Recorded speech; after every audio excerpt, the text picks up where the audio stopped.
একদিন চাঁদিনীর রাত, চাঁদিনীর রাতে চাঁদও দেখা যায়, তারাও দেখা যায়। হযরতে মায়েশা সিদ্দিকা বললেন, ইয়া রাসূলুল্লাহ, এখানে হাজার হাজার লক্ষ লক্ষ তারা দেখা যাচ্ছে, এখানে কত তারা গণনা করা যাচ্ছে না, যাবে না। আচ্ছা, এখানে যত তারা আছে এই তারার সমান কি কারো আমল আছে? বলে হ্যাঁ আছে তো।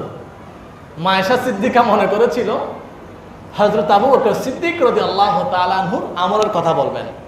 বলে আছে। বলে কার? বলে মিস্টার ওমর, উমরের আমল। বলে আসমানে যত তারা হযরত উমরের তত আমল।